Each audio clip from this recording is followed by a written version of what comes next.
We're doing it again. We're back already. Dun, dun, dun. Here we are. Yeah. Yeah, I'm excited. Hey, it's probably the coffee and the booze that's, got me feeling some type of way. And look, dear listeners, we're already on episode 2 of 3 that we are producing here on this Labor Day. We are being very laborious on our Labor Days. We're working harder than anybody has ever worked on. That's true. Day. And by working hard, I mean we're sitting in a chair talking to screens. And I'm drinking coffee and booze, so we're not doing too bad. Yeah. There are worse ways to spend a day. I mean, I could be out digging ditches on the side of the road. So true. It's very true. Thank God I'm not. I'll take it. So big episode here, right? Always trying to stack up our guests and really, work to try and get this whole thing together. So to talk a little bit about some of the kind of figures that have played so prominently into Market Garden and the equipage in which they entered into the battlefields at Nijmegen and at Arnhem with. We've got our good and our old friend, but not necessarily old in the way that you would take it, our good old friend, Marty Morgan. Marty Kick-Ass Morgan. And that is what the KA stands for, as far as I understand it. Yeah, that is the given characters for the KA, yeah. I wish I could live up to that reputation, and I am indeed old. So you've been older on this show. I mean, the demographic is a lot older. So you're doing great. You're doing great. You're doing great. Listeners, they love it. So it's been like what, 2 years since we've done anything, huh? At least. Yeah, it's been a couple of years. Yeah. And now Marty's a world traveler. He's hard to pin down from time to time. And I do always enjoy going to Facebook and seeing the last time Marty had fun. Usually something pretty good. Never get to have fun anymore. And you're catching me on my spring break. So that when the summer season begins, usually May 30th, it goes all the way through November 1st. And I am at home now on my 10 days off between tours. So this is my spring break. You're guiding for who now? Is it just freelance? Stephen Ambrose Historical Tours, a company that I've been working with since 2009. Cool deal. Cool deal. So we're going to talk about, heroes and weapons of Market Garden. I think that's how I build this to you. So before we do that, the really kind of inspiration behind this was a 2013 article that you did on the guns of Market Garden. So, none of us are really strangers to the historical community. But when you put out something like this, what's the feedback usually like? The feedback, strangely, is because the publication I'm usually writing for when I write these firearms-related articles it's a readership that's got a great deal of very specific and very technical expertise and knowledge. I often find that it's a big challenge to write to that audience. It's not that I can't do specific and technical, because I can, but it's just that while trying to keep a narrative moving, you try not to be too distracted by technical, but also that readership wants technical, so you try not to be too distracted by narrative. And nobody wants to read something that's just an accumulation of numbers. And so I try to make it a little bit of storytelling, a little bit of history, and I try to share things that are new and interesting with people. And I find sometimes they don't want that. I had an interesting response to an article that I wrote for that publication in June that was for the 80th anniversary of D-Day. And it was me presenting my paper basically on an accumulated 20 years of research I've been doing about the types of firepower that were available to the German military in Normandy, specifically the German units that were fighting and in defensive positions on Omaha Beach when the battle began. And I have made a series of interesting, I don't want to say they're discoveries, but I've realized that there's a standardized narrative. The standardized narrative is heavily fed by Saving Private Ryan. And it imagines that Omaha Beach was defended by a wall of MG-42 machine guns. And I don't find evidence of that at all. The evidence that I do find is it's unconvincing, so that it's secondary reference evidence. And what I mean by that are people are downrange, receiving machine gun fire that's from a source that's 700 meters away. And they immediately peg it as an MG42. And I'm a little doubtful that that's a great way of identifying which firearm it was. But then there are also some German accounts. There's particularly one German account by this guy, Heinz Severloh. And he is... we remember Heinz Severloh from last time over here. Yeah, the Severloh story is a story that at this point I find not to be useful because there are too many questions about it. So what I started to look for was evidence outside of personal account evidence and Heinz Severloh. And what I found was that Omaha Beach was defended by a series of French, Polish, Soviet, Belgian, and Austrian machine guns. And what I mean by evidence is I mean not evidence that's compelling, but evidence that's conclusive. And I published on that, and people kind of didn't want to hear it. And I had some people, like I even made a reference to, not a direct reference. I didn't mention Saving Private Ryan by name, but I made an oblique reference to the movie. And I had people that wrote in that were very upset with me for calling into question anything in Saving Private Ryan. I had people that were deeply offended that I offered any criticism of that film. And that's interesting. I don't know they get upset with you for that, but they don't get upset with Tom Hanks shooting at a Tiger tank with a Colt 45. Yeah, with his pistol. And then it just explodes because a P-51 just happens to fly over at the same time. And the P-51 is an especially strange choice for that moment. Known specifically for its ability to... Yeah, tank busting abilities of the P-51. Yeah, of all of the aircraft I would have chosen, I think that might have been the last candidate. Whereas if they had done P-47, never a questioning word. Yeah. Typhoon, maybe. Yeah. Typhoon? Yeah, and all of this in the made-up battle in the village that never existed. For bridges that weren't important because they're not real. Because they don't exist and they're not real. And we can make people really hate this episode really quickly if we say, in the comment section, here's your thoughts, here's your chance. I could just say it. I'm going to do it. I'm going to do that controversial thing. The first 20 minutes of Saving Private Ryan are a fantastic war movie. After that, it is the worst movie I have ever watched. All right, there. I don't like it. Sorry. I can do 20 minutes. I like what you've done here. You've challenged me to think of it in a different way, and I am not feeling inclined to disagree. Yeah, the first 20 minutes are fantastic. After that, it's like a D movie with good actors. Sure. But you know what? Some good actors that surprisingly turn in some weird performances. Like there's a couple of Matt Damon movies Matt Damon moments in that movie where I want to call cut and go, "Hey Matt, let's do that again. Let's run it one more time. This time, I'd like you to try not to suck." But for whatever reason, Spielberg liked it and it made it in the film. I don't get it. I would make the further point, though, that the first 20 minutes, while I agree with everything you say, I would add the further observation that the first 20 minutes has done more to distort our understanding of the landings on Omaha Beach than anything else that's ever been created. Because there are a lot of problems in that 20 minutes. It's awesome. It's a roller coaster ride and it's terrific. It's what it's supposed to be. It's not supposed to be a documentary, and it is not a documentary at all. Not after minute 20 and 22 seconds, it stops. It's just confusing to me because it's like, okay, it'd be one thing if, you wrote an adjacent piece, to a documentary discussing XYZ. Okay, some people may disagree with XYZ, because you see ABC and they don't. But to lambaste you, to crucify you upside down over a movie, and I think that's a key distinction that we like to make too, is that watching historical movies with historians is probably one of the worst things that you can do.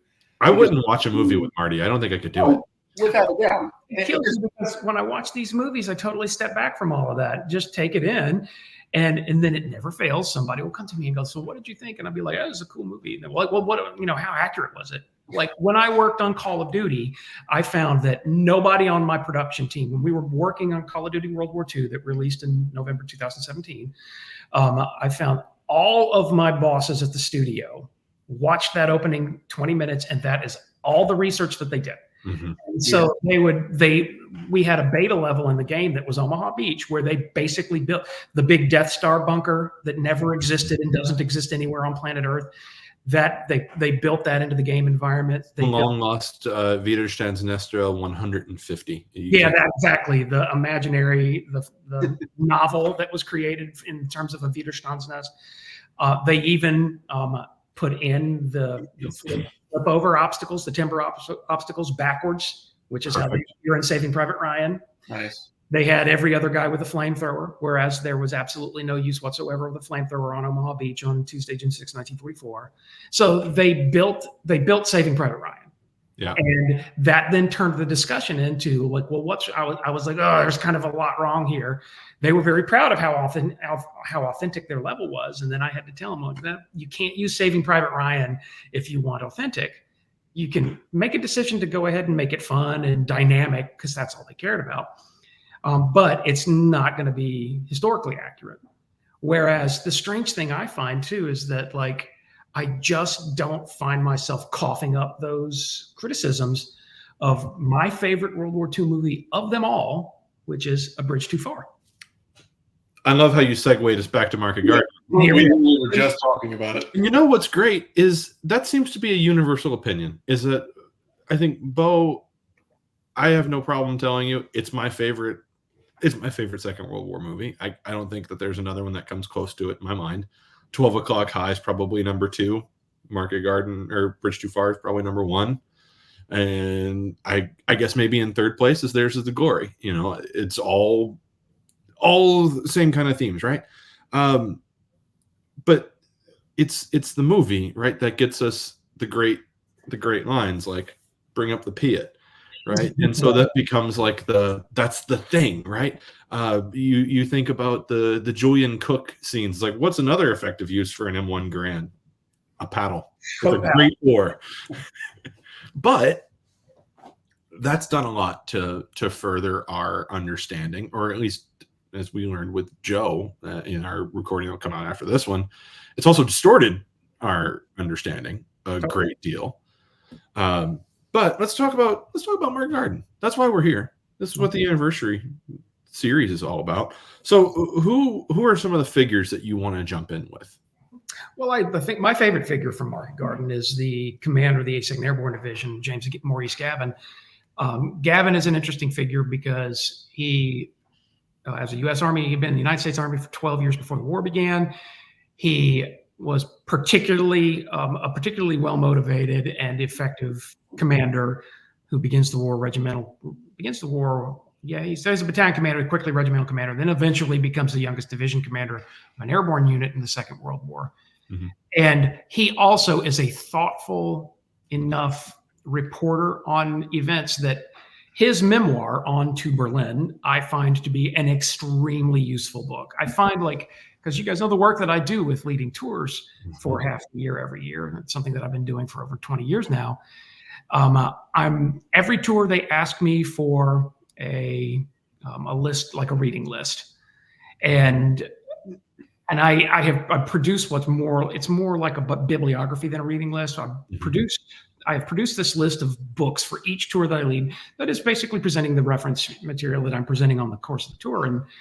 And Gavin's book is always on there. Patton's book is always on there. There are a few other books that always make the cut just because I cannot get through a visit to the area around Groesbeek and Nijmegen without talking about General Gavin, because he covered it so well, and in such an interesting way. And the fact that he's jumping in with the regiments at the beginning of the operation, and that man is there from Sicily in 43 to the Call Trail of the Hurtgen Forest in 45, and he really saw some interesting things, to include his prominent role in both the Normandy invasion and the Battle of the Bulge. So he's somebody that I think is really interesting, because I also kind of like the idea of the division commander jumping with an M1 rifle. That's kind of wicked awesome in a way. Yeah. And he gets some shots fired in anger on the drop zone from the start on September 17th. And I know he hits the ground injured too, doesn't he? He does, yeah. Unlike a lot of people, because there are hazards associated with it. There are fewer injuries on the DZ in the Netherlands than there are in Normandy, and the difference, I think, is mainly just because of daylight jump versus nighttime jump. Mm-hmm. Daylight jump, you got a whole new host of problems that you're going to have to confront, but the sticks are for the most part on their drop zones. They're scattering, of course, yes, but it's not like Normandy was. Mm-hmm. And you get a greater concentration of force on the drop zone, which makes it possible for them to assemble more quickly, which makes it possible for them to apply force on appropriate levels from battalion to regiment and maneuver as battalions and regiments on the battlefield. Whereas from the start in Normandy, the first 3 days in Normandy, they're not able to do so because they're so busy trying to patch together and assemble what's available to them. Mm-hmm. Whereas on the DZs in the Netherlands, it's quite a bit easier. That's not to say that things went well in the Netherlands, because you get the benefit of daytime jump and you get a quicker and more effective assembly, but then you have in the end a catastrophe. Mm-hmm. Mm-hmm. So, Marty, we kind of discussed a little bit earlier in this episode some of the boohickey, if you will, about MG42 usage on Omaha. Do we find anything similar in Market Garden? Something that you want to dispel, or anything that you want to highlight that's sort of unique to Operation Market Garden? One weird thing. This is nerd tech stuff, and I admit it, but there was a development of this weapon during the course of the conflict, and I'll send you images of it that you can put up. That was an improvement of the Sten submachine gun. The Sten submachine gun, as you well know, goes through a series of evolutionary modifications during the course of the war that take us through the main production variant Mark II, and eventually to the variant that you're seeing being used around Arnhem and Oosterbeek in the form of the Mark V. The product improved the actual comfortable Sten. I always say there are the uncomfortable Stens and the comfortable Sten. There was a move toward the further improvement of that system, and that was called the Patchett submachine gun. For a very long time, there was a belief that the first combat use of the Patchett submachine gun was at Operation Market Garden in the fighting around Arnhem. And we now know that is not true. And no matter what happens, I still find people that reach out and sort of claw at me about, this was first use of the Patchett. The Patchett eventually is ultimately adopted by British forces in, I guess, 1953 as the L2A3 submachine gun called the Sterling, because it was made by Sterling Armaments. And so there's this belief that an early version of the Sterling was used in Operation Market Garden, and it was not. The weapon was definitely used later in the war, many months later in Operation Amherst, which was a primarily French commando operation in Groningen in the northern part of the Netherlands, where there are photos of them being used in the Netherlands, but it's not until April 1945. There were none at Operation Market Garden. That comes up pretty regularly. I find too that there's an interesting dichotomy at work, and that is that Private Ryan fed everyone a meal, and this sounds very arrogant. This sounds kind of like it's coming from the era of people being categorically written off as being uninformed voters in a way, but a lot of people come on tours that they've not read all of the literature on the subject. They have watched and enjoyed the movies just like I do. And I find that for Normandy, it's a nonstop battle with mythology for me as the tour guide leading a group. I am fighting them every day at every stop just to sort of straighten out some mythology, not to be the pedantic nerd that's going, well, actually, at every turn. But people will come to me and present the question as like, how accurate is Saving Private Ryan? Mm-hmm. And that's a very difficult subject to untangle. Mm-hmm. In contrast, for the most part, A Bridge Too Far is it is a more accurate film. Mm-hmm. For the most part, I am not battling mythology when I'm in the Netherlands. I'm going to be there in 2 weeks for the anniversary. Mm-hmm. I already know, with very few exceptions, people tended to present the same questions, and they have been presenting the same questions now for over 2 decades. Mm-hmm. And I don't deal with mythology quite nearly as much in the Netherlands as I do in Normandy. You don't have to deal with Ryan O'Neal being Jim Gavin. Oh my God, Ryan. How funny. It's so funny now to be around people who are my age, because we will in the movie recognize all the actors and we'll know all the other projects they've been involved in. Like Elliot Gould is funny, but then to be around people who were born after like 1990, where the actors just don't really mean anything to them because they don't recognize them. They're just not familiar with those actors. Those actors had reached the end of their working years by 1990 when these people were born.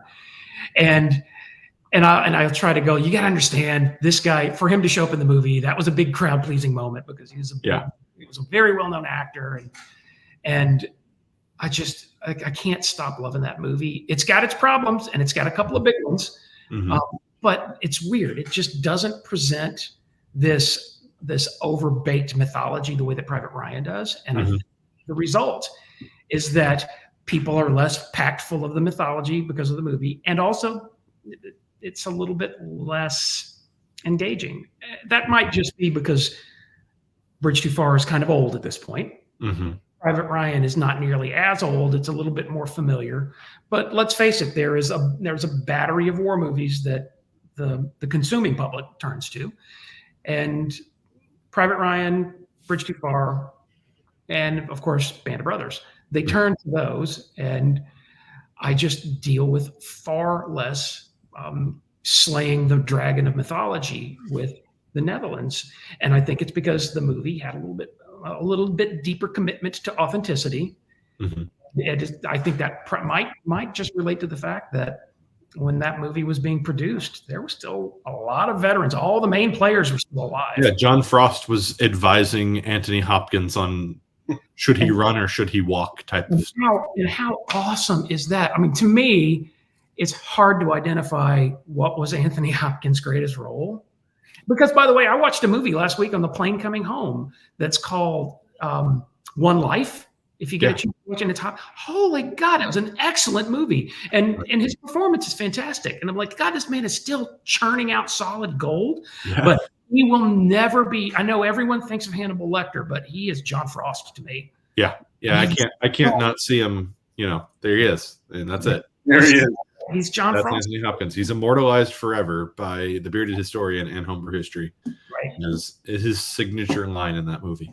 But the thing, when I take people there, by the way, and when I take people there, we park underneath the bridge. Granted, it's the new bridge. The bridge supports are still original, and we go up the bridge supports. And on the Arnhem side of the bridge, on the western side of the roadway, it used to be like a toll house, but there's a memorial now to the First Airborne Division.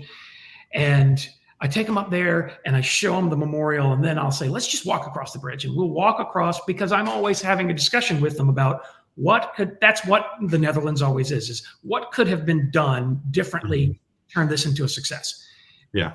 And my argument is glider assault directly at the bridge site, Pegasus Bridge. And on the south side of the Nijmegen side of the river, there was plenty of room to put gliders down. I will walk everybody across the bridge to look at the area that I think could have been the glider landing zone. And it never fails. While we're crossing the bridge, someone will shout, bring up the PI. It never fails. Yeah. I'm like, yep, that movie from God, how long ago was that now? That movie is almost 50 years old. Yeah. And yet people are still coughing up that line. Yeah. I mean, I remember when I was driving through Holland, and we were on the bus, that was the movie that was playing on the seat in front of you, and it was like, all right, if you don't like this movie, get off the bus. And at certain points, everybody could recite the lines. We're happy to take you all prisoner type of stuff. Everybody could do it. I think what's interesting about the movie is it profiles people in the same way, say that Theirs Is the Glory kind of follows Major Lonsdale. Right. Like, it gives you figures to focus on. And I think that's kind of why I threw the episode to you this way, is I know how you think about the movie. I know how you think about pop culture. And each of these figures in the movie, each of the actors, is representing an actual person. We already talked about Jim Gavin. Who's somebody else that's worthy of talking about right now? Gee, let me think. You don't have all day, do you? I mean, my initial thought is like a John Frost, you know? Yeah. Well, I mean, that's the person I'd like to talk about the most, I think, John Frost, and the stand of two pair at the bridge site for 3 days and 4 nights at the bridge site after they were told that, they'd only hold for a while. And Frost with a lot of really amazing combat experience prior to this. Yeah. And then, the 3 routes, because they of course established the drop zones and landing zones at Wolfhesa, and 5, in some cases 6-mile infiltration to the objective at the bridge site. And with the 3 routes, what are they? Lion, tiger, and it's not puma, lion, tiger, and something. But the Frost route, and every time, because I'm always driven on that route in the comfort of a touring bus. And I always, whenever I drive it, I like to think in terms of like 2-para hustled that on foot. Yeah. And covered that distance. And I mean, they're at the bridge site like by 1. So like an hour and a half from the DZ to the bridge site. And those are hardcore dudes that pulled that off. Yeah. And they're carrying, that's the second half of the episode, is weapons and equipment, right? They're carrying how many pounds of equipment? They're probably carrying equipment equal to their body weight. Oh, they jump with equipment equal to their body weight. They're probably carrying 75 to 100 pounds of gear. Yeah. And that I think is especially interesting because, a couple of vehicles get through to them at the bridge site before they're cut off and surrounded at the bridge site. And those vehicles get them much of what they need, and that is belted 303 for the Vickers. They get a bunch of Bren gun ammo, that's critical because the Bren gun does so much fighting at the bridge site.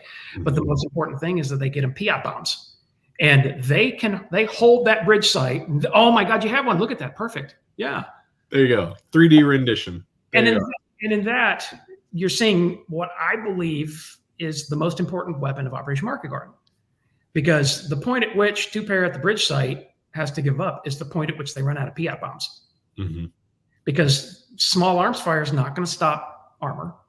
And the only thing that they have, I mean, they had a couple of the 6-pounder 57mm anti-tank rifles, but those aren't available to the guys at the bridge site. The Piat is, and the Piat is doing very, very effective work because it was an extremely effective weapon system.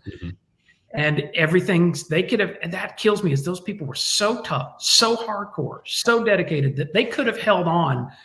If they had another 100 Piat bombs, they could have held on overnight. And they could have held on, and it would have been a matter of not 3 days and 4 nights, but 4 days and 5 nights. And it was just a matter of how many Piat bombs they had. And if more had reached them before they got sealed in, they might have been able to hold on long enough for somebody to fight their way through and get to them. And it also takes somebody like Frost's leadership and their kind of personal touch to encourage men to hold out like that. Absolutely. Especially when they've been kind of billed this awful kind of, or been sold this awful bill of goods in that, 30 core will reach you in 2 days.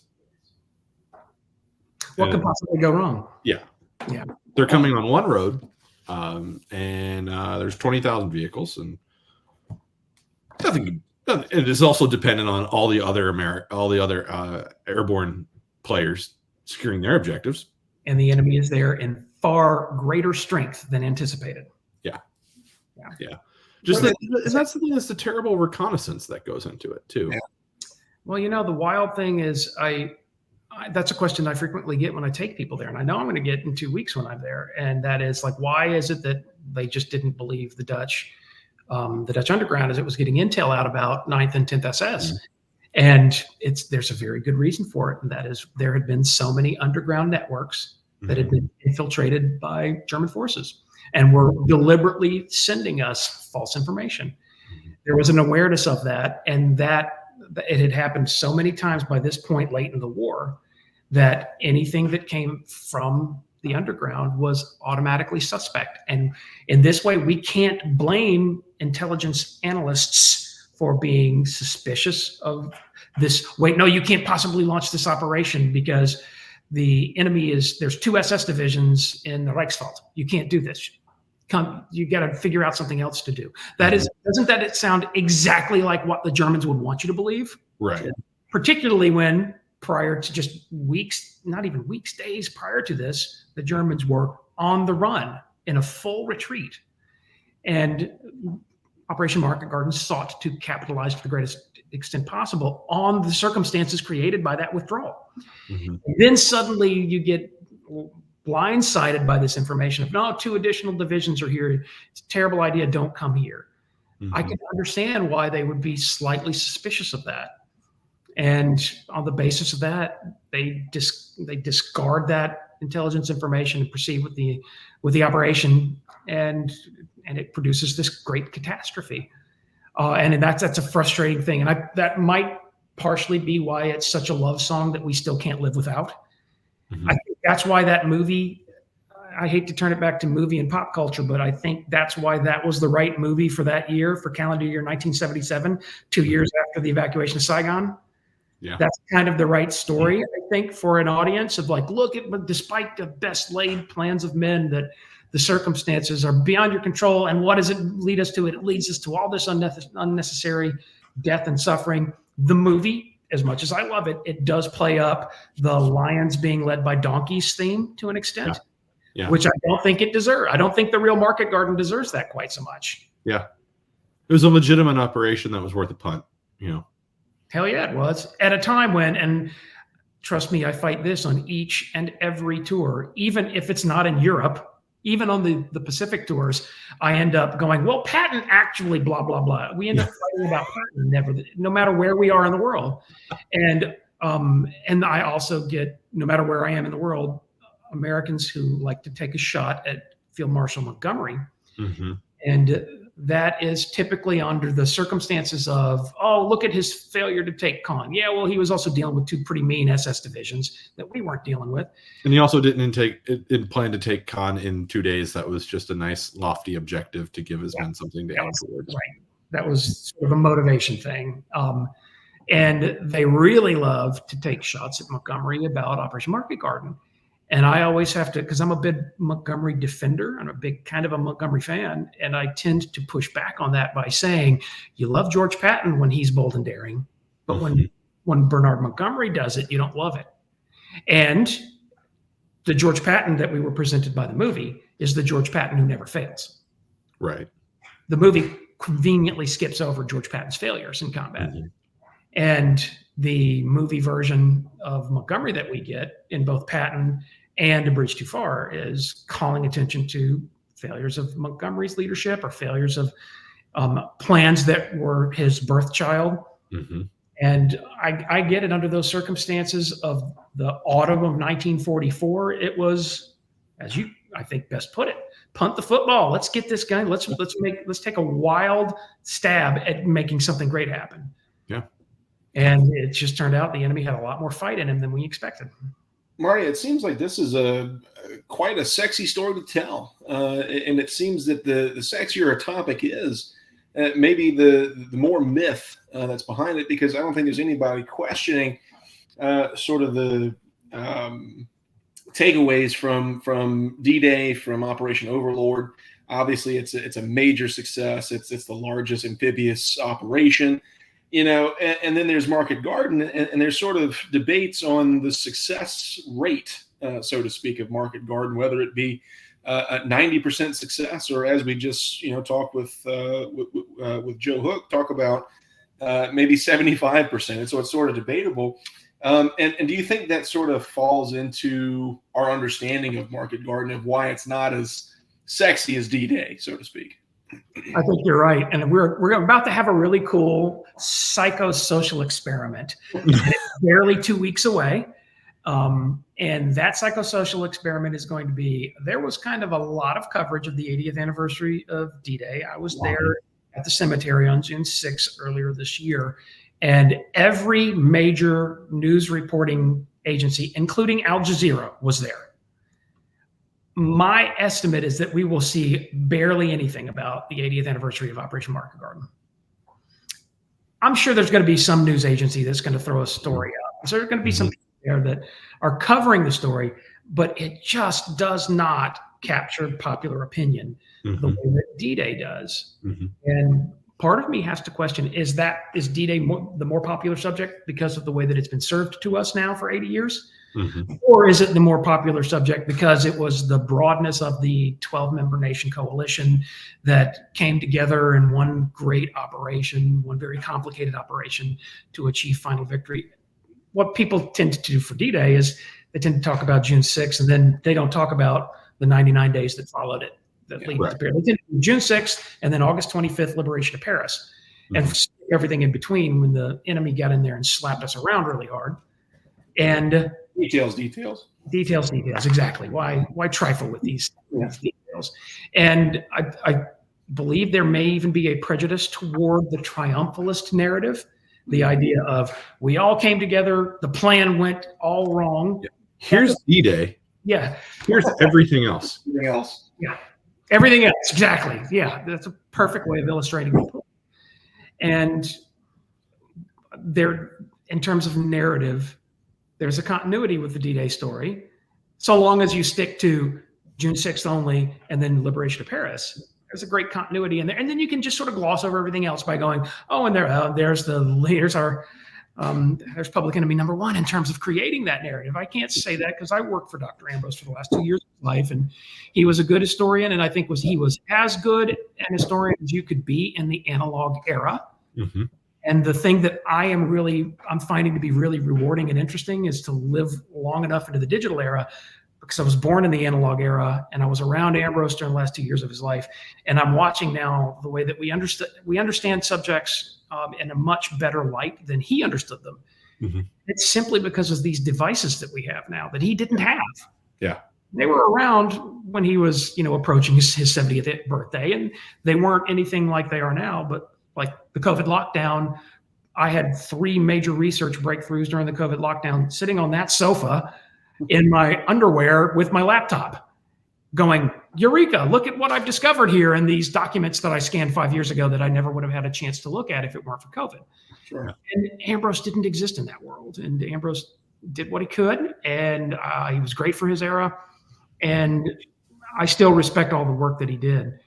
I think that book singles out the 6th, though. It really does. It gets the planning, it gets the execution, and then it gets, we landed at the beaches. We fought for 99 days. That's just a simple paragraph. Jump over that. Just. And then here we are, 60 years on, or 40 years on when he wrote it, I guess. 40 years. And we're at the end of the Cold War, which I think has a lot to do with how D-Day was served up, because what's the one big memorial that we remember, and that's Reagan showing up and giving his speech, and that's the one that gets played every year, because it is just a perfect speech. But it's also got all the influences of the Cold War, where Market Garden, because it was pretty strictly a British and American and Canadian operation, and it didn't work all the way. I think it doesn't get. We can't talk about failures or even half successes. And isn't D-Day sort of the perfect subject for the Cold War, because in it we can talk about victory without having to talk about the dirty Soviets. There were some Russians there, of course, but they were not there in meaningful enough numbers, and they weren't a major combatant force. They had their hands tied up with other matters at the same time, but in that way it gave us something to believe in terms of the way that we memorialize the Second World War. We could do so without all the complications of the Cold War. And I can see why that we flock to that. Whereas Market Garden, Market Garden becomes the perfect narrative after the photograph of the helicopters evacuating the embassy from Saigon. Because now this is exactly what we need. Now we can look back on, we can celebrate bravery. It's almost like the way that everybody started saying thank you for your service to everybody in uniform after September 11th. Because Market Garden, now we can look back on World War II. We can look back at a disappointment, and we can meditate about that disappointment while at the same time glorifying the bravery of the individuals who went out and carried out this big stupid plan, which, as it turns out, was not a stupid plan at all. It's a pretty darn good plan, and that plan almost worked. And if that plan had worked, the complexion of the Second World War and the way that it ends in Europe is fundamentally different. Mm-hmm. We came that close. Mm-hmm. Another 100 Piat rounds and we would have been there. It's always going to come back to. That's going to get some hate mail. Always going to come to that. And to some extent, I'm joking, and to another, I'm not, because it was asking those men way too much to hold on for 3 days and 4 nights. But if it had turned into 4 days and 5 nights, things might be different. Mm-hmm. And that could have been possible if the linkages between Wolfhesa and the bridge site had not been severed on the second day. Really in the afternoon, the first day. Yeah. But still, in this way, I find that, like, that's funny. You're making me come up with a great dissertation idea, and that is the Reagan Point to Hot speech, and which I was physically present for, by the way. I don't know if I've ever mentioned that. That was the first D-Day anniversary I ever went to, 1984, 40th anniversary. You started off by saying he wasn't old, and then I dated myself really dramatically. It was cool because I went with my dad. He was still in the Army at the time. Anyway, so the Reagan speech and the movie A Bridge Too Far, through the lens of the Cold War and how it made us remember World War II under different circumstances. Mm-hmm. That was the elevator pitch for my dissertation on that subject. But yes, I think that would be an interesting book to maybe 4 people internationally. You got to get up to 4 and then 2 other people. Yeah. I was going to say, well, there's 3 of us here, so that's like one other person. And I'm not even so sure you guys would be that interested. It's one of those that you buy it, you just put it on one day. Yeah, it's a great shelf book. A lot of history. There's going to be a lot of historiography in that, and nothing sells books better than deep and intense historiographical studies. Yeah. Yes. As we all have seen and known and learned. Yes. So let's talk a little bit about where are the biggest mistakes? Who makes the biggest mistakes? And I'm going to give this question to you. I'm also going to give it to John McManus because I think it's a good one to put out there. We talked about Jim Gavin. He has a reputation as being, it's Jim Gavin's fault that 82nd Airborne didn't get to Nijmegen fast enough because he was distracted by the Groesbeek Heights. And don't you know that they'll still be there, but the bridge might not be. So you should capture the bridge first and then move on the Groesbeek Heights. All right. Is the reputation as everyone's favorite scapegoat an accurate depiction of Gavin? Yes. It hurts me to say it. Mm-hmm. But where this plan fell apart was in that stretch of real estate between Grave and Nijmegen, on that stretch of Hell's Highway between the two. And the entirety of it was produced by the 82nd Airborne Division's failure to capture the road bridge at Nijmegen along the timeline of the operation. That's where everything fell apart. If it hadn't been for the 3-day delay, we would have had more forces present on the island, fighting their way toward Frost at the bridge site, and it would have made the difference. But at the same time, as much as I like to say it's the 82nd Airborne Division's fault, which it was, the Reichswald is just right there. So from the start, 505 and 508 are facing enemy forces in far greater numbers than they were briefed on. And what I find fascinating, too, is that the way that the 505 and 508 have to begin fighting for their lives, trying to hold the enemy back from the Reichswald, is such a critically important action. And things would have been so much worse if it hadn't been for, there's this one weapon system that ends up being used during the battle. That's the M1A1 75 millimeter pack howitzer. That's not a new weapon at the time of Operation Market Garden. It is an older weapon that had been around since the beginning, and it was a parachute deliverable weapon system. Mm-hmm. In fact, I think it's actually in this picture. Let's see if you put a photo of it up right at the beginning, and I was admiring that photograph, and I was going, I want to talk about that. Yeah. Let's see. Can it be done? No. Still playing around with our new fancy painting, I think, and it was a really amazing painting. Well, there's a piece of it. Let's see if we can't move Bo. Bo, get out of the way. I'm sorry. My mother wasn't a very good glass maker. We're going to make a new layout. Let's do this.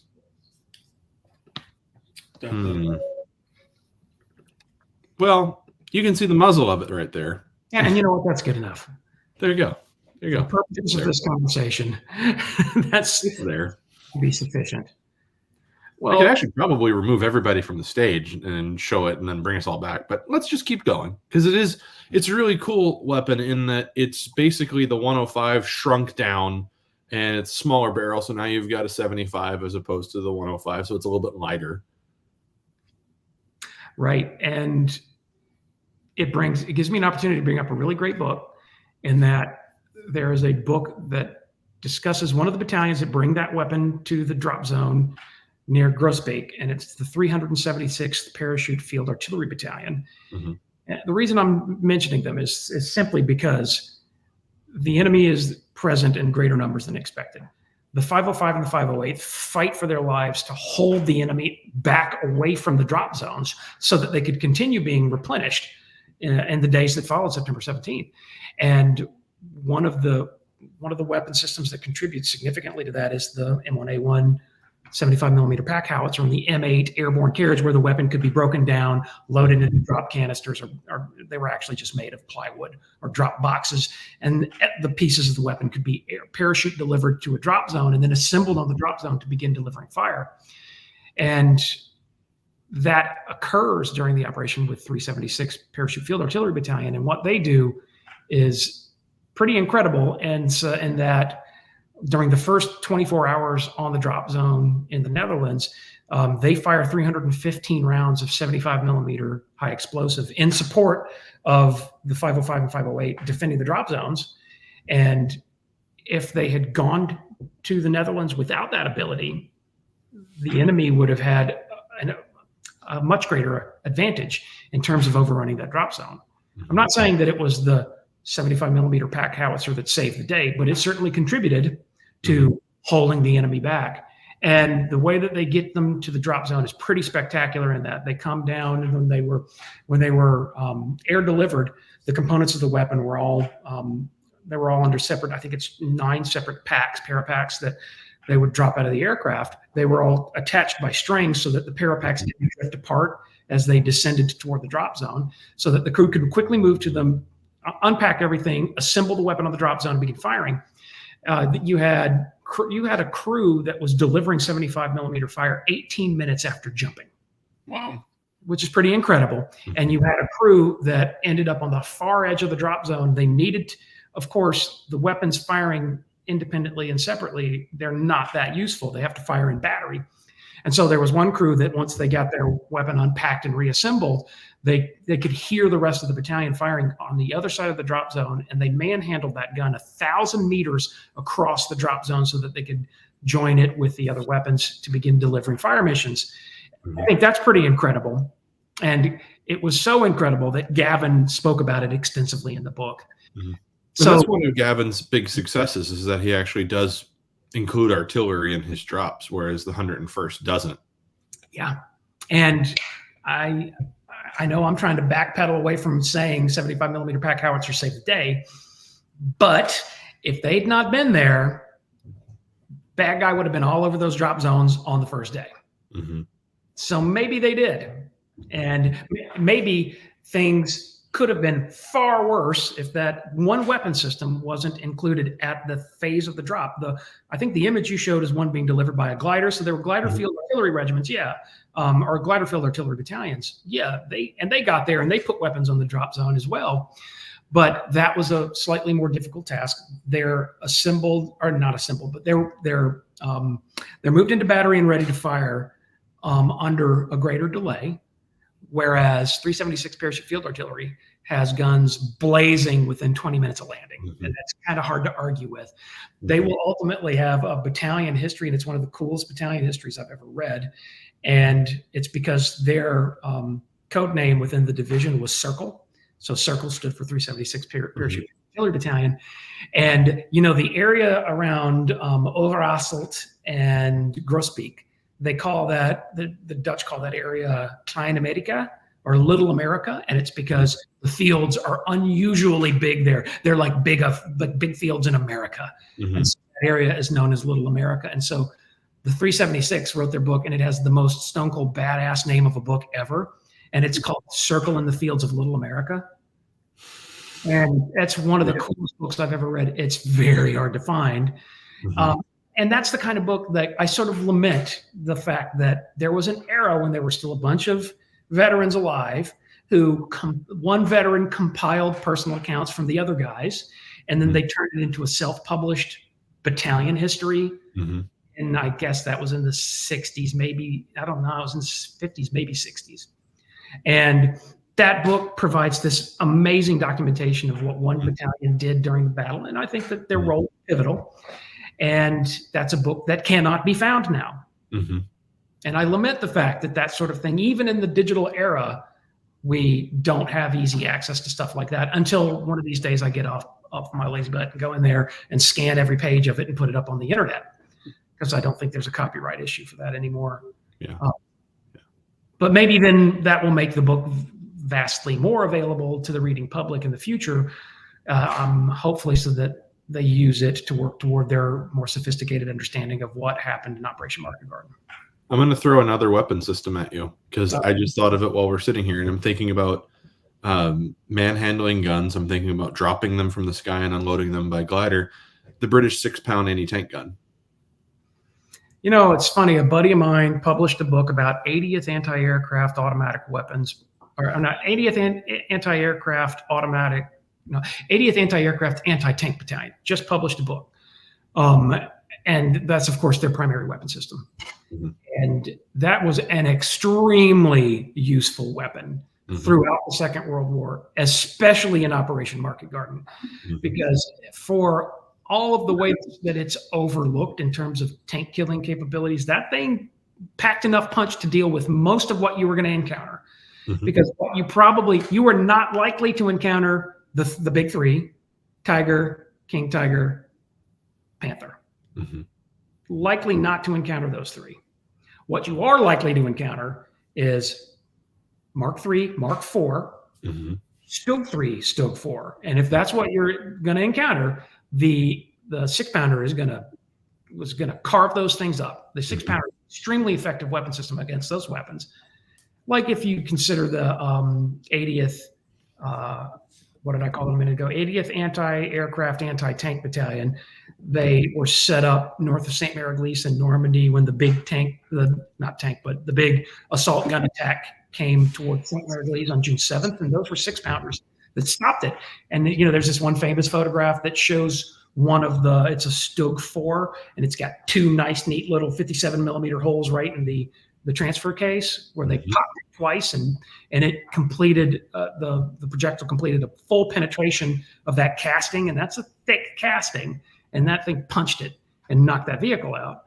The 6-pounder is super useful, and 6-pounders are being advanced not just by Guards Armored Division of 30 Corps, but they're also air delivered as a part of the 1st Airborne Division, and critically, they're for the most part, they're entirely flown in by Horsa glider, and they're useful. And man, they could have done some really good work at the bridge site if they could have gotten them there and gotten them up to where they had a commanding firing position on the bridge, the way that the Piats did.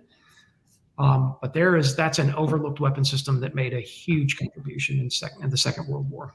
Yeah, I just pulled up a quick little thing here. So this is on September 20th. In the significant action, a section of 2 6-pound anti-tank guns were brought into position and sighted on either side of the critical road junction at, and I'm going to screw this up, but I'm going to try it anyways, Bendendorpsweg and Oosterbeek.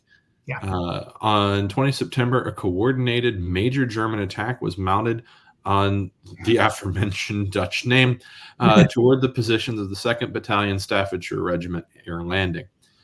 This gun position, commanded by Sergeant John Daniel Baskefield of the South Staffs, was reported to have engaged and destroyed 2 Tiger I tanks and a Sturmgeschütz 3 self-propelled gun.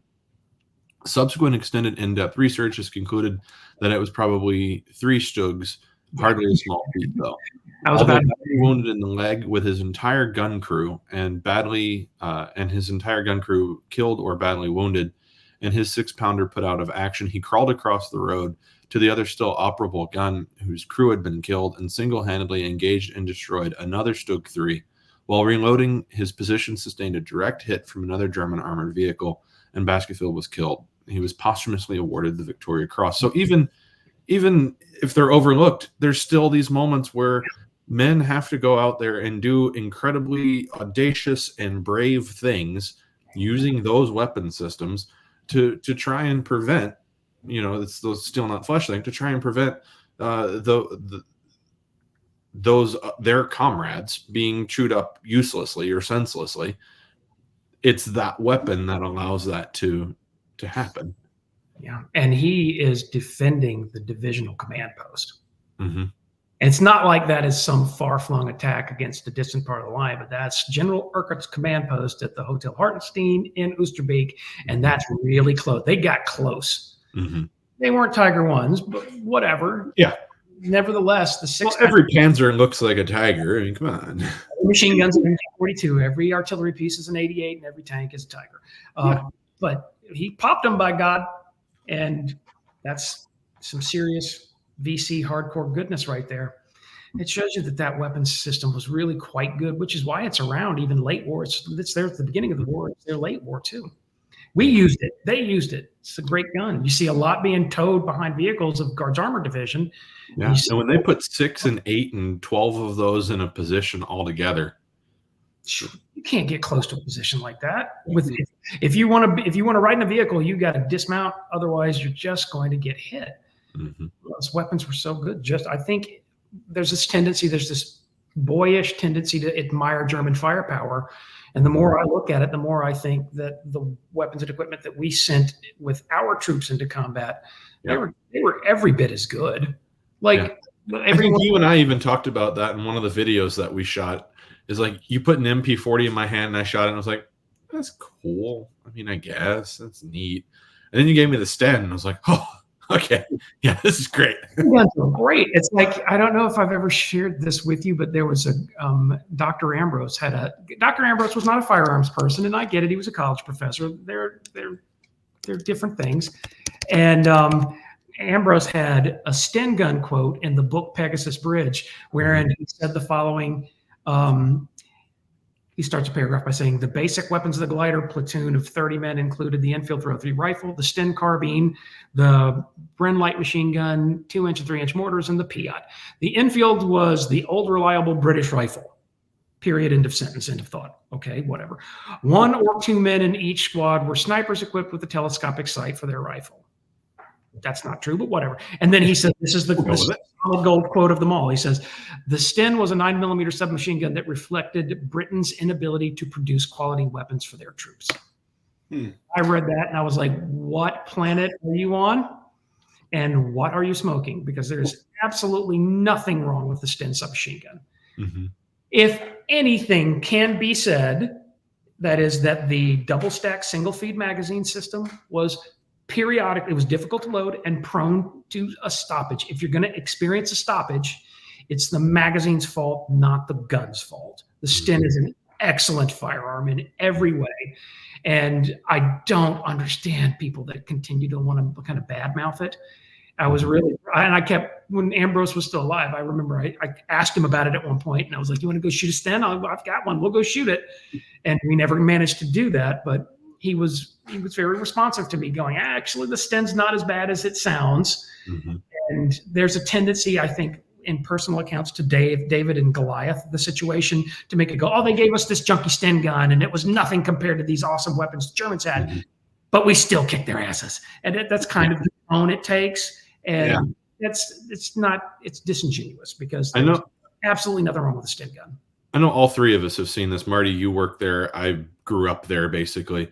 The weapons display at the D-Day Museum, then World War II Museum. Yeah. You've got, all the German stuff, every different variation of machine gun and the beautiful kind of wood grain on the Mauser and all that stuff. And it's got the Panzerschreck and they've got the mortar. And then there's the big mama, right? The MG42 on the tripod, and it just looks menacing, and it's got, the blood flag behind it. And you look at it, you go, oh God, right? And you look, and there's the American stuff, and you've got the M1 carbine, everybody's favorite gun to hate on. You've got the Thompson, it's only good for gangster movies. You've got the Garand there, and that's probably the one that everybody jumps to easily and makes their. But then you look at the air-cooled 30 cal or the water-cooled 30 caliber. And you go, I don't even know how we won this war. Look at how awesome and amazing all the German stuff is.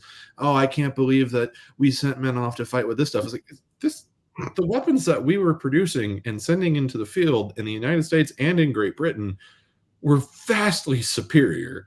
They just don't look sexy. Yeah. They don't need to be sexy. They just need to be functional, and they need to work well. I did see something a buddy of mine sent me. He said, it seems that, Great Britain in the Second World War, when it comes to their, submachine guns and light machine guns, it seems like they're just trying to figure out where to put the magazine. Yeah. Because the Flint on top, the Sten's on the side. It's like, okay, what are we doing here? Yeah. Right. And the decision that led to that is actually a pretty sound decision, because the thought was that you're going to fight from a prone position. And if you have a 32-round detachable box magazine descending directly below the weapon, it's going to interfere with your ability to fire from prone. Mm-hmm. And the Germans certainly encountered that. And the Sten gun, and then its follow-on evolution, the Sterling, they gave everybody an ability to fight effectively from the prone position. The way that you have the magazine on top of the Bren gun, that's Czech design, granted, but you're capable of fighting with a magazine-fed weapon from a prone position. And there's something to be said for that anatomy. And it's strangely that you should mention the museum, because that example of the weapons display at the museum, I think, is doing exactly what the Germans always wanted us to do. And that is, they want us to believe their propaganda. Like, look at how intimidating our weapon systems all are. Yeah.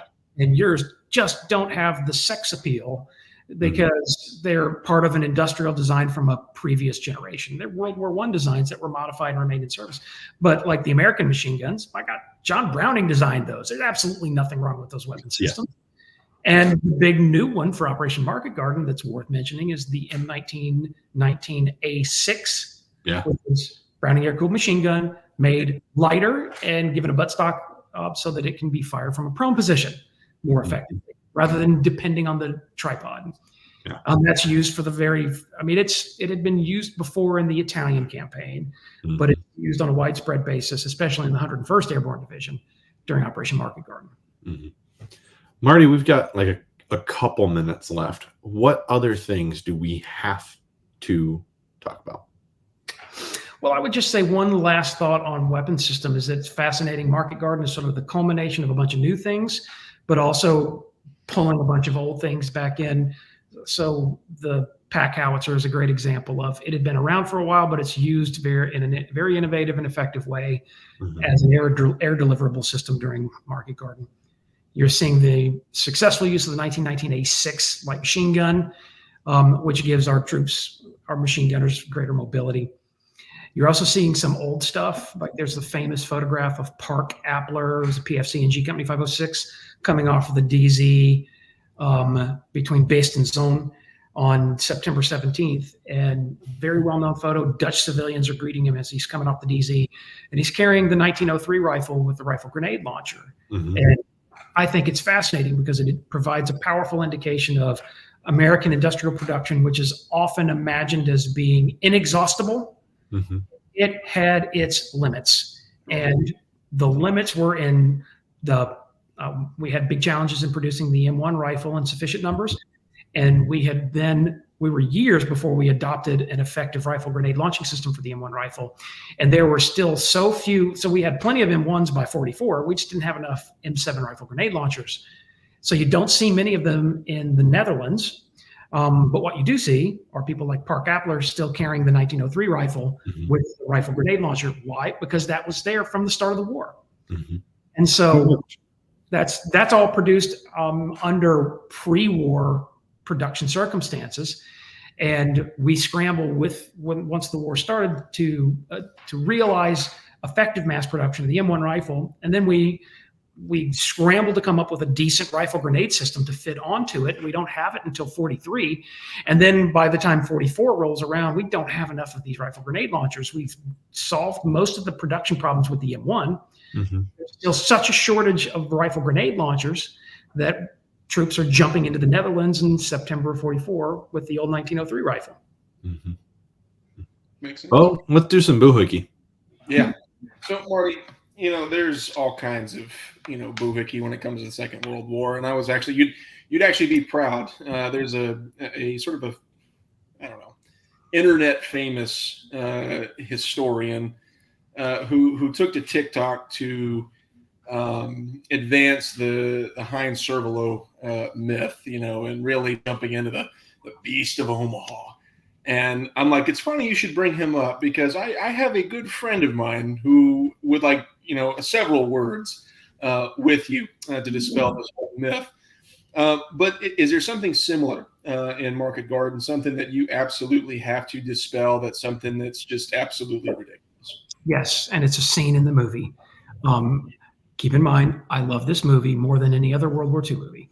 However, there is a scene, and I know you know the scene, and it depicts a group of men around the Hartenstein with General Urquhart there and his staff officers, and one of the many resupply airdrop missions are coming overhead, and they're dropping parachute canisters containing supplies. And they're seeing that the supplies are falling into German areas. Well, as they're watching this frustrating scene play out, one guy gets frustrated, he takes his helmet off, and he bursts into a run. Do you know the scene? And he runs all the way out to where this canister is laying on the ground, but in an area where it is dangerously subject to enemy fire. When he finally gets out there, I see what you've done. He picks the can. You know the scene then, obviously, because he picks the canister and he runs a few shots. He runs a few feet. A shot rings out. He falls dead. The canister spills open, and maroon berets spill out for the parachute regiment. The camera then lingers. What I love is the artistic touch of the camera lingers on the open parachute canister, and the berets are sort of being blown in the wind, which is a poetic thing, if anything. And it's like the poppies blowing in the wind. Yeah, like poppies blowing in the wind. And it is meant to be a point in which you meditate on lions being led by donkeys. You led to meditate on, like, look at these beautiful, brave men who were needlessly and uselessly sacrificed in this big, disastrous operation. They couldn't even get the right canister to them. My God. Yeah. At the very post-Vietnam, it's the type of disenchantment and cynicism that you get in the theater, in film genre that's produced after the Vietnam War. And that is an incident that did not happen. That is a complete falsehood, that it was manufactured in its entirety to produce that melodramatic moment in the film. There is absolutely no evidence that a parachute canister loaded full of berets came. Why must the men have their berets delivered later on? Right. The men carried the freaking berets in their gear because that's the whole point of the berets. You have a piece of headgear that you can carry everywhere. The way that Americans used an overseas cap. And it's just, that's the one moment that I have a hard time swallowing in the movie, and it always comes up, and I always end up talking about it when we're at the Hartenstein. And I think it's fascinating because that story shows you the way that the post-Vietnam era went and reached back through the decades to Operation Market Garden and go, that's what we need right now, so that everyone reflects on the terrible losses, the terrible and unnecessary losses that we experienced. And I'm still not completely convinced that Operation Market Garden was unnecessary. It almost worked. If it had worked, it would have fundamentally changed the complexion of the way that the war in Europe ended. And we make a mistake, I believe, when we imagine the landscape of World War II in Europe without a market garden, because that's what everybody does, isn't it? They like to go, well, what if we had just given all those resources to Patton? What good would he have done? I think Patton would have run himself into another Operation Market Garden. Yeah. He would have pushed hard into an enemy that still had way too much fight in him, and he might have gotten slapped around. Or do the Eisenhower thing of the broad front. I wanted to give you a counterpoint. When I watch that scene, I don't think about just the berets. I think about the transport that goes down and crashes, which shows to me the dedication of Air Transport Command, that even when they were being shot out of the sky, they were still flying, and not only that, when they were going to the ground, they were intentionally trying to target enemy positions with their aircraft, knowing they can't do anything else. And some of the equipment that falls behind enemy lines is hopelessly damaged aircraft that know they're not going to make it. Yeah. So they go ahead and kick the gear out, thinking maybe they'll be able to get to this because we're not going to be able to make it to the drop zone. And there's a lot of bravery that goes on there. And that's an element of the story that's completely left out. And I also find that it's frustrating that we leave out the fact that the 82nd Airborne Division that gets dropped into the middle of this hornet's nest has to fight the first 3 days as an incomplete division because the 325th Glider Infantry Regiment can't get off the ground in the United Kingdom because of fog at the airfields. It's delivery stuff. Yeah, and so I mean, this just goes to show you that the best laid plans being what they are, the enemy still gets a vote. Yep. The enemy had stronger forces there than we expected, and we did the best we could, and we lost. And the enemy had a good day out of it. But that's not to say that we didn't get in there and bang them up pretty hard, because we did. It's hard to argue that point when you consider that what was the cost? The cost was the destruction of the 1st Airborne Division. Because, I mean, when you get 6,414 prisoners of war out of one division of 10,000, that's a catastrophe. Yeah. It's hard to argue these positives of this, but I tend to argue that in the aggregate, in the broader aggregate, we are sapping German strength by drawing it toward Market Garden. And it would be wrong and it would be incomplete for me not to make this one last point. And that is that when we talk about Operation Market Garden, we love to engage in the what ifs, and we love to analyze and discuss the operation endlessly.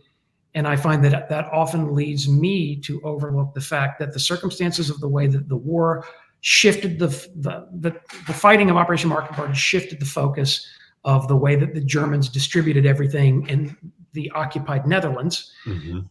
That then, with them focusing everything on attempting to shore up their lines against this Allied penetration in the south in Gelderland, that what that did was that set the circumstances for when a month later it started getting cold. And then 3 months later, people started to starve to death in the northern part of the Netherlands, and you had the hunger winter produced entirely by the circumstances of that. So we have this big gamble to try to get Europe liberated a little faster. It fails, and the cost of that is about 25,000 Dutch people starved to death. And I like to keep that in my head whenever I talk about this operation. Well, Marty, this has been great. Bo, I think we have one last segment. Marty, what's in your cup? I, as you know, I'm a teetotaler, so I am drinking some delicious water from Belgium. Belgian water.